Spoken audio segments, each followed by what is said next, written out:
Tintern Abbey by William Wordsworth, read by Adrian McGlynn. 5 years have passed, 5 summers, with the length of 5 long winters, and again I hear these waters rolling from their mountain springs with a soft inland murmur. Once again do I behold these steep and lofty cliffs that on a wild, secluded scene impress thoughts of more deep seclusion, and connect the landscape with the quiet of the sky. The day is come when I again repose here, under this dark sycamore, and view these plots of cottage ground, these orchard tufts, which at this season with their unripe fruits are clad in one green hue, and lose themselves mid groves and copses. Once again I see these hedgerows, hardly hedgerows, little lines of sportive wood run wild, these pastoral farms, green to the very door, and wreaths of smoke sent up in silence from among the trees, with some uncertain notice, as might seem of vagrant dwellers in the houseless woods, or of some hermit's cave, where by his fire the hermit sits alone. These beauteous forms, through a long absence, have not been to me as is a landscape to a blind man's eye, but oft, in lonely rooms and mid the din of towns and cities, I have owed to them in hours of weariness sensations sweet, felt in the blood, and felt along the heart, and passing even into my purer mind with tranquil restoration, feelings too of unremembered pleasure, such perhaps as have no slight or trivial influence on that best portion of a good man's life, his little, nameless, unremembered acts of kindness and of love. Nor less, I trust, to them I may have owed another gift, of aspect more sublime, that blessed mood in which the burden of the mystery, in which the heavy and the weary weight of all this unintelligible world is lightened. That serene and blessed mood in which the affections gently lead us on until the breath of this corporeal frame and even the motion of our human blood almost suspended, we are laid asleep in body and become a living soul,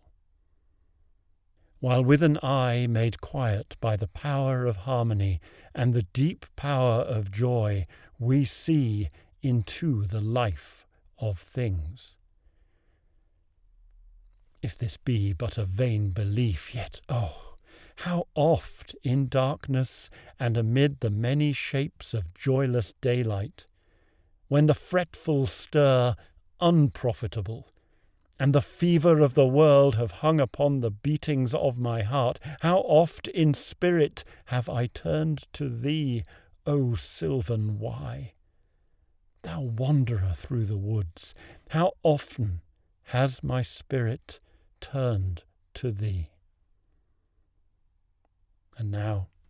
with gleams of half-extinguished thought, with many recognitions dim and faint, and somewhat of a sad perplexity, the picture of the mind revives again,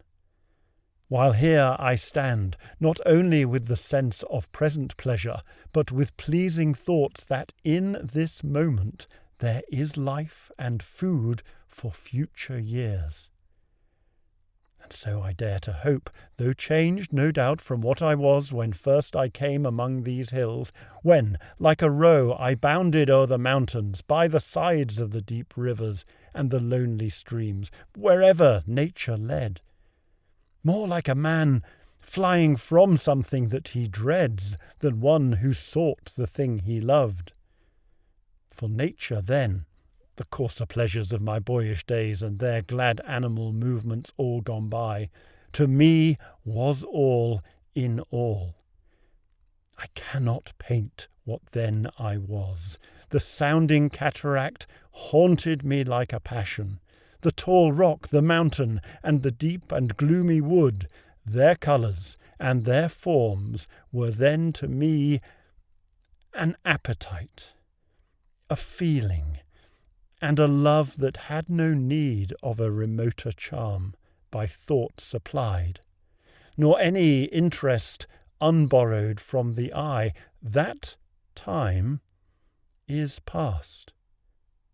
and all its aching joys are now no more, and all its dizzy raptures. Not for this faint I, nor mourn, nor murmur. Other gifts have followed. For such loss I would believe abundant recompense, for I have learned to look on nature, not as in the hour of thoughtless youth, but hearing oftentimes the still, sad music of humanity, nor harsh, nor grating, though of ample power to chasten and subdue.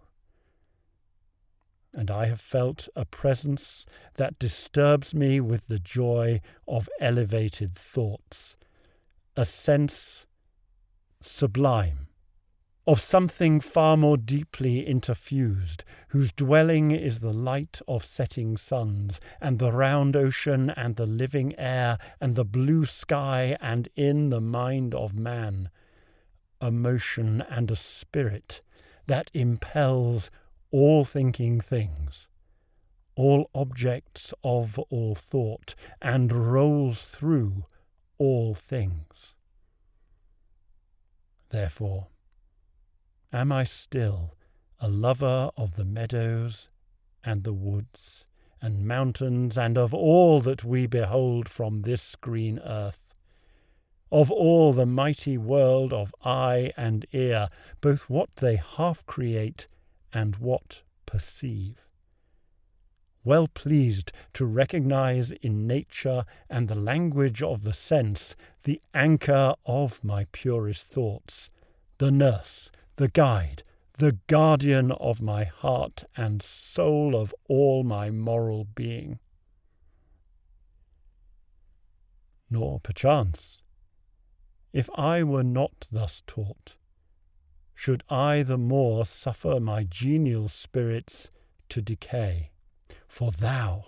art with me here upon the banks of this fair river, thou,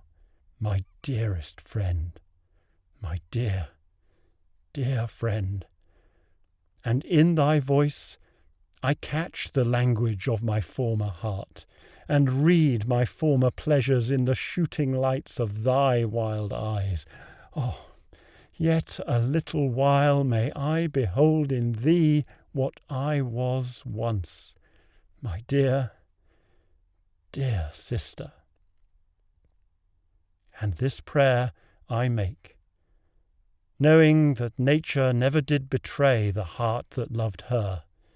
'Tis her privilege, through all the years of this our life, to lead from joy to joy, for she can so inform the mind that is within us, so impress with quietness and beauty, and so feed with lofty thoughts that neither evil tongues, rash judgments, nor the sneers of selfish men, nor greetings where no kindness is, nor all the dreary intercourse of daily life shall e'er prevail against us, or disturb our cheerful faith,